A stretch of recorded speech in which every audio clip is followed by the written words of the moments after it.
Harry was bleeding, clutching his right hand in his left, and swearing under his breath. He shouldered open his bedroom door. There was a crunch of breaking china. He had trodden on a cup of cold tea that had been sitting on the floor outside his bedroom door. What the? He looked around. The landing of number 4 Privet Drive was deserted. Possibly the cup of tea was Dudley's idea of a clever booby trap.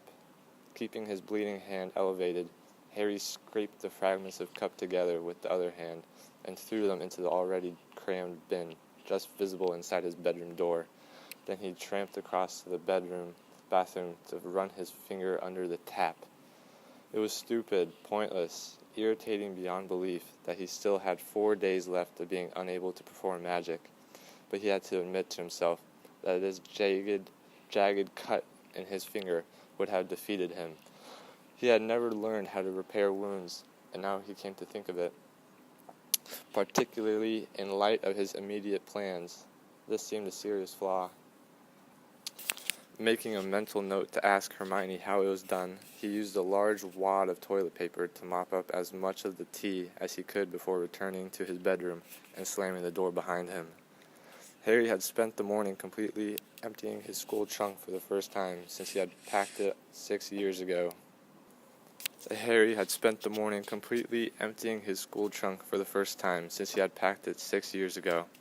the start of the intervening school years, he had merely skimmed off the topmost 3/4 of the contents and replaced or updated them, leaving a layer of general debris at the bottom. Old quills, dissected beetle eyes, single socks that no longer fit. Minutes previously, Harry had plunged his hand into this mulch, experienced a stabbing pain in the 4th finger of his right hand, and withdrawn it to see a lot of blood. He now proceeded a little more cautiously, kneeling down beside the trunk again. He groped around in the bottom, and after retrieving an old badge that flickered feebly between Support Cedric Diggory and Potter Stinks, a cracked and worn-out sneakoscope, and a gold locket, inside which a note signed R.A.B. had been hidden. He finally discovered the sharp edge that had done the damage. He recognized it at once. It was a 2-inch long fragment of the enchanted mirror that his dead godfather, Sirius, had given him. Harry laid it aside and felt cautiously around the trunk for the rest, but nothing more remained of his godfather's last gift except powdered glass, which clung to the deepest layer of debris like glittering grit. Harry sat up and examined the jagged piece on which he had cut himself, seeing nothing but his own bright green eye reflected back at him. Then he placed the fragment on top of that morning's Daily Prophet, which lay unread on the bed, and attempted to stem the sudden upsurge of bitter memories, the stabs of regret, and the longing of discovery of the broken mirror had occasioned, by attacking the rest of the rubbish in the trunk. It took another hour to empty it completely, throw away the useless items, and sort the remainder in piles, according to whether or not he would need them from now on. His school and Quidditch robes, cauldron, parchment, quills, and most of his textbooks were piled in a corner to be left behind. He wondered what his aunt and uncle would do with them, burn them in the dead of night probably, as if they were evidence of some dreadful crime. His muggle clothing, invisible cloak, potion-making kit, certain books, the photograph album Hagrid had once given him, a stack of letters, and his wand had been repacked into an old rucksack. In a front pocket were the Marauder's map and the locket with the note signed R.A.B. inside it. The locket was accorded this place of honor, not because it was valuable. In all usual senses it was worthless, but because of what had cost to attain it.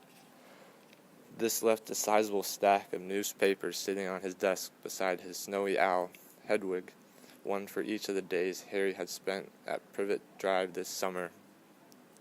He got up off the floor, stretched, and moved across to his desk.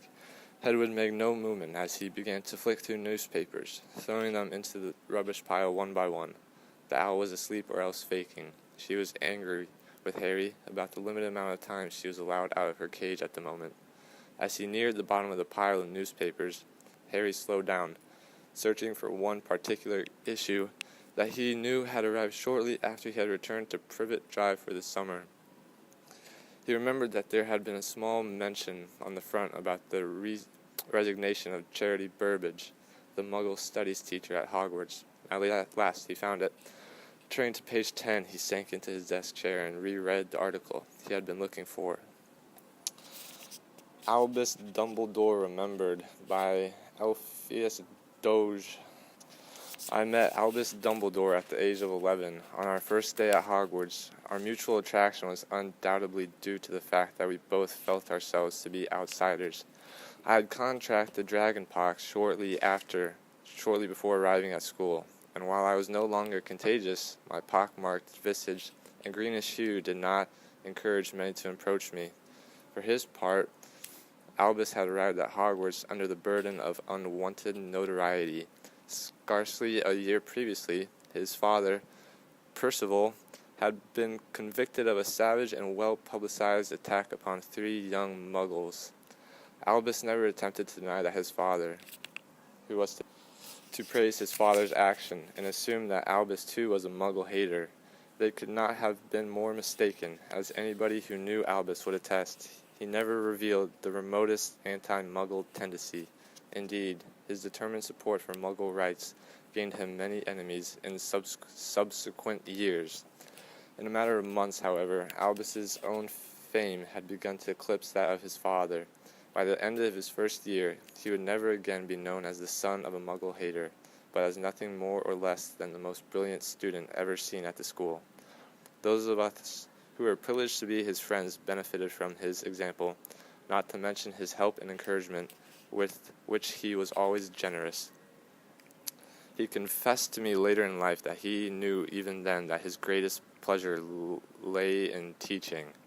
He not only won every prize of note. Robert, what did I tell you about always picking up the phone? I said, go to the other room, Robert. You keep doing this to me, and I can't handle it. Alright, let's get back into it.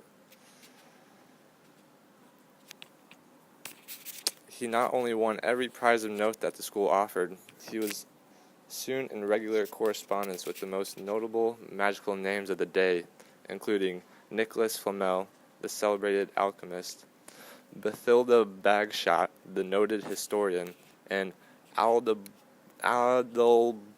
Waffling, the magical theoretician.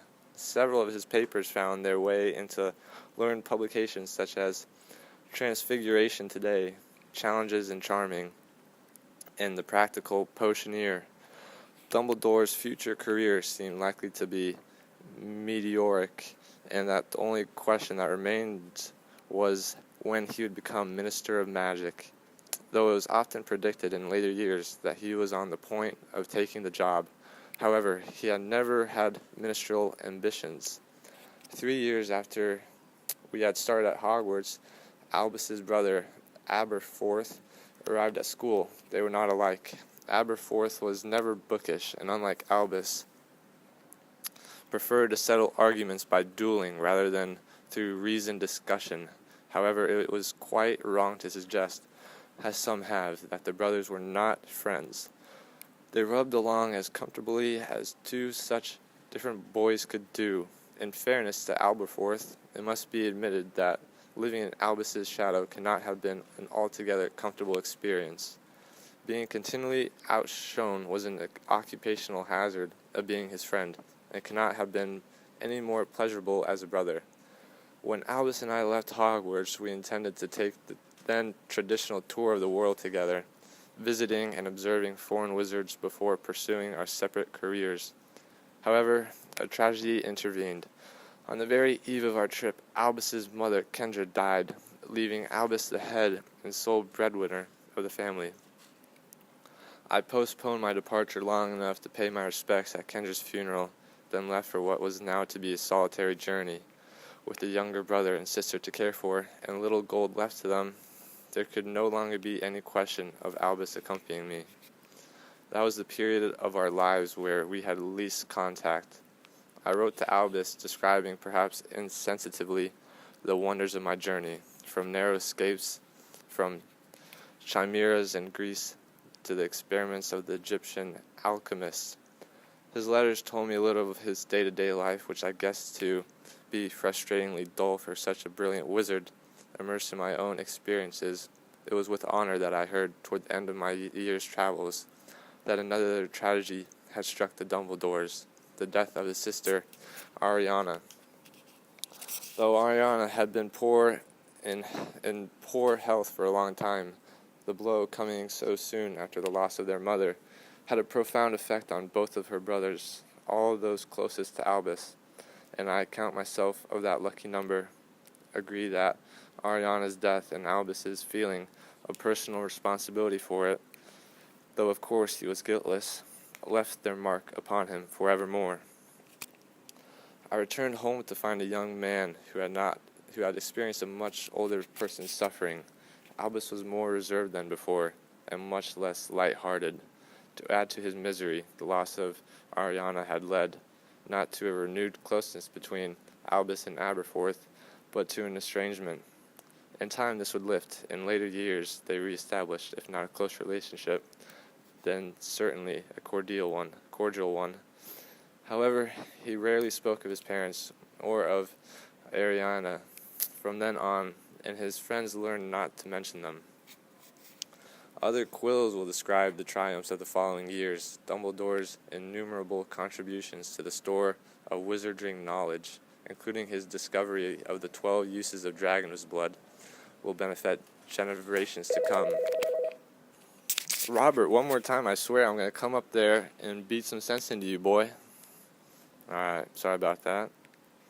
Will benefit generations to come, as will the wisdom he displayed in the many judgments while chief warlock of the Wizengamot. They say still that no wizarding duel ever matched that between Dumbledore and Grindelwald in 1945 BC. Just kidding. Those who witnessed it have written of the terror and the awe they felt as they watched these two extraordinary wizards to battle. Dumbledore's triumph and its consequences for the wizarding world are considered a turning point in magical history to match the introduction of the international statute of secrecy or the downfall of he must who not be named.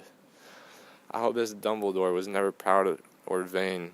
He could find something to value in anyone, however apparently insignificant or wretched, and I believe that his early losses endowed him with great humanity and sympathy. I shall miss his friendship more than I can say, but my loss is nothing compared to the wizarding worlds. That he was the most inspiring and best loved of all Hogwarts headmasters cannot be in question. He died as he lived, working always for the greater good, and to his last hour as willing to stretch out a hand to a small boy with dragon pox as he was on the day I met him. Harry finished reading, but continued to gaze at the picture accompanying the obituary. Dumbledore was wearing his familiar, kindly smile, but as he peered over the top of his half-moon spectacles, he gave the impression, even in newsprint, of X-raying Harry, whose sadness mingled with a sense of humiliation. He had thought he knew Dumbledore quite well, but ever since reading this obituary, he had been forced to recognize that he had barely known him at all. Never once had he imagined Dumbledore's childhood or youth. It was as though he had sprung into being as Harry had known him, venerable and silver-haired and old. The idea of a teenage Dumbledore was simply odd, like trying to imagine a stupid Hermione or a friendly, blast-ended Scroot. He had never thought to ask Dumbledore about his past. No doubt it would have felt strange, impertinent even, but after all it had been a common knowledge that Dumbledore had taken part in that legendary duel with Grindelwald, and Harry had not thought to ask Dumbledore what that had been like, nor about any of his other famous achievements. No, they had always discussed Harry's past, Harry's future, Harry's plans, and it seemed to Harry now, despite the fact that his future was so dangerous and so uncertain, that he had missed irreplaceable opportunities when he had failed to ask Dumbledore more about himself, even though the only personal question he had asked was his headmaster, was also the only one he suspected that Dumbledore had not answered honestly. What do you see when you look in the mirror? I? I see myself holding a jar of thick woolen socks. After several minutes, thought, Harry tore the obituary out of the prophet, folded it carefully, and tucked it inside the first volume of Practical Defensive Magic and its use against the dark arts. Then he threw the rest of the newspaper onto the rubbish pile and turned to face the room. It was much tidier. The only things left out of place were today's Daily Prophet still lying on the bed, and on top of it, the piece of broken mirror. Harry moved across the room, slid the mirror fragment of today's Prophet, and unfolded the newspaper. He had merely glanced at the headline when he had taken the rolled-up paper from the delivery out early that morning and thrown it aside. After noting that it said nothing about Voldemort, Harry was sure that the Ministry was leaning on the Prophet to suppress news about Voldemort. It was only now, therefore, that he saw what he had missed. Across the bottom half of the front page, a smaller headline was set over a picture of Dumbledore striding along, looking harried. Dumbledore, the truth at last? ? Coming next week, the shocking story of the flawed genius considered by many to be the greatest wizard of his generation, stripping away the popular image of serene, silver-bearded wisdom. Rita Skeeter reveals the disturbed childhood, the lawless youth, the lifelong feuds, and the guilty secrets that Dumbledore carried to his grave. Why was the man tipped to be the Minister of Magic content to remain a mere headmaster? What was the real purpose of the secret organization known as the Order of the Phoenix? How did Dumbledore really meet his end? Answers to these and many more questions are explored in the explosive new biography, The Life and Lies of Albus Dumbledore by Rita Skeeter, exclusively interviewed by Barry Braithwaite. Page 13 inside. Harry ripped open the paper and found page 13. The article was topped with a picture showing another familiar face, a woman wearing jeweled glasses with elaborately curled blonde hair. Her teeth barred in what was clearly supposed to be a winning smile, wiggling her fingers up at him. Doing his best to ignore this nauseating image, Harry read on. In person, Rita Skeeter is much warmer and softer than her famously ferocious quill portraits might suggest. Greeting me in the hallway of her cozy home, she leads me straight into the kitchen for a cup of tea, a slice of pound cake, and it goes without saying, a steaming vat of freshest gossip. Well, of course, Dumbledore is a biographer's dream, says Skeeter. Such a long life, full. I'm sure my book will be the first of very, very many. Skeeter was certainly quick off the mark. Her 900-page book was completed in a mere 4 weeks. After Dumbledore's mysterious death in June, I asked her how she managed the super-fast feat. Oh, well, when you've been a journalist as long as I have, working to a deadline is second nature. I knew that the wizarding world was clamoring for the full story, and I wanted to be the first to meet that need. I mentioned the recent widely publicized remarks of Elphias Doge, special advisor to Wizengamot and long-standing friend of Albus Dumbledore's, that Skeeter's book contains less fact than a chocolate frog card. Skeeter throws back her head and laughs. Ha ha ha ha. Darling Dodgy, I remember interviewing him a few years back about merpeople rights. Bless him, completely gaga. Seemed to think we were sitting at the bottom of Lake Windermere. Kept telling me to watch out for trout. And yet, Elphias Doge's accusations of inaccuracy have been echoed in many places. Does Skeeter really feel that 4 short weeks have been enough to gain a full picture of Dumbledore's long and extraordinary life? Oh, my dear, beamed Skeeter, rapping me affectionately across the knuckles.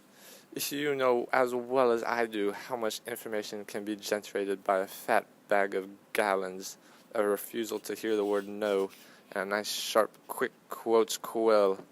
People were queuing to dish the dirt on Dumbledore anyway. Not everyone thought he was so wonderful, you know. See, he trod on an awful lot of important toes, but old Dodgy Dodge can get off his high hippogriff because I've had access to a source most journalists would snap their wands for, one who has never spoken in public before, and who was close to Dumbledore during the most turbulent and disturbing phase of his youth. The advanced publicity for Skeeter's biography has certainly suggested that there will be shocks in store for those who believe Dumbledore to have led a blameless life.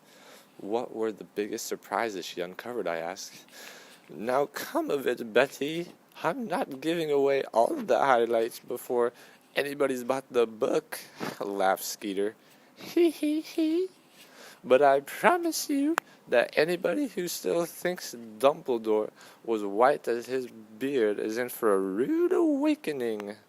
Let's just say that nobody hearing him rage against you-know-who would have dreamed that he dabbled in the dark arts himself in his youth. And for a wizard who spent his later years pleading for tolerance, he wasn't exactly broad-minded when he was younger. Yes, Albus Dumbledore had an extremely murky past, not to mention that very fishy family, which he worked so hard to keep hushed up. I asked whether Skeeter is referring to Dumbledore's brother, Aberforth, whose conviction by the Wizengamot for misuse of magic caused a minor scandal 15 years ago. Oh, Aberforth is just the tip of the dung heap, laughed Skeeter. No, I'm talking about much worse than a brother with the fondness for fiddling about with goats, worse even than the muggle-maiming father. Dumbledore couldn't keep either of them quiet yet, but they were both charged by the Wizengamot. No, it's the mother and the sister that intrigued me, and a little digging uncovered a positive nest of nastiness. See, but as I say, you'll have to wait for chapters 9 to 12 for full details. All I can say now is no wonder Dumbledore never talked about how his nose got broken. Family skeletons notwithstanding, does Skeeter deny the brilliance that led to Dumbledore's many magical discoveries? He had brains, she concedes, although many now question whether he could really take full credit for all his supposed achievements, as I reveal in chapter 16. Ivor Dillonsby claims he had already discovered 8 uses of dragon's blood when Dumbledore borrowed his papers.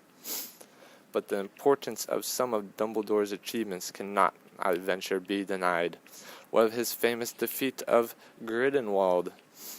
Oh, now, I'm glad you mentioned Grindelwald, says Skeeter, with such a tantalizing smile. I'm afraid those who go dewy-eyed over Dumbledore's spectacular victory must brace themselves for a bombshell. See, or perhaps a dung bomb. Very dirty business indeed. All I'll say is, don't be so sure that there really was a spectacular duel of legend. After they've read my book, people may be forced to conclude that Grindelwald simply conjured a white handkerchief from the end of his wand and came quietly. Skeeter refuses to give any more away on this intriguing subject, so we turn instead to the relationship that will indubitably fascinate her readers more than any other. Oh yes, says Skeeter, nodding briskly. I devote an entire chapter to the whole Potter-Dumbledore relationship. It's been called unhealthy, even sinister. Again, your readers will have to buy my book for the whole story, but there's no question that Dumbledore took an unnatural interest in Potter from the word go. Whether that was really in the boy's best interest, we'll see. It's certainly an open secret that Potter had been a most troubled adolescence. I ask whether Skeeter is in touch with Harry Potter, whom she so famously interviewed last year. a breakthrough piece in which Potter spoke exclusively of his conviction that you-know-who had returned. "Oh, yes, we've developed a closer bond," says Skeeter. "Poor Potter has few real friends, and we met at one of the most testing moments of his life. See, the Tri-Wizard Tournament. I am probably one of the only people alive who can say that they know the real Harry Potter." Which leads us neatly to many rumors still circulating about Dumbledore's final hours. Does Skeeter believe that Potter was there when Dumbledore died? Well, I don't want to say too much. See, it's all in the book. See, but eyewitnesses inside Hogwarts Castle saw Potter running away from the scene moments after Dumbledore fell, jumped, or was pushed. Potter later gave evidence against Severus Snape, a man against whom he had a notorious grudge. Is everything as it seems? That is for the wizarding community to decide. See, once they've read my book. On that intriguing note, I take my leave. There can be no doubt that Skeeter has quilled an instant bestseller. Dumbledore's legion of admirers, meanwhile, may well be trembling at what is soon to emerge about their hero. Harry reached the bottom of the article, but continued to stare blankly at the page. Revulsion and fury rose in him like vomit. He balled up the newspaper and threw it with all his force at the wall, where it joined the rest of the rubbish heaped along his overflowing bin. He began to stride blindly around the room, opening empty drawers and picking up books only to replace them on the same piles, barely conscious of what he was doing, as random phrases from Rita's article echoed in his head. An entire chapter to the whole Potter-Dumbledore relationship. It's been called unhealthy, even sinister. He dabbled in the dark arts himself in his youth. I've had access to a source most journalists would swap their wands for. "Lies!" Harry bellowed, and through the window he saw the next-door neighbor, who had paused to restart his lawnmower, look up nervously. Harry sat down hard on the bed. The broken bit of mirror danced away from him. He picked it up and turned it over in his fingers, thinking of Dumbledore and the lies with which Rita Skeeter was defaming him. A flash of brightest blue. Harry froze, his cut finger slipping on the jagged edge of the mirror again. He had imagined it. He must have done. He glanced over his shoulder, but the wall was a sickly peach color of Aunt Petunia's choosing. There was nothing blue there for the mirror to reflect. He peered into the mirror fragment again and saw nothing but his own bright green eye looking back at him. He had imagined it. There was no other explanation. Imagined it. Because he had been thinking of his dead headmaster. If anything was certain, it was that the bright blue eyes of Albus Dumbledore would never pierce him again.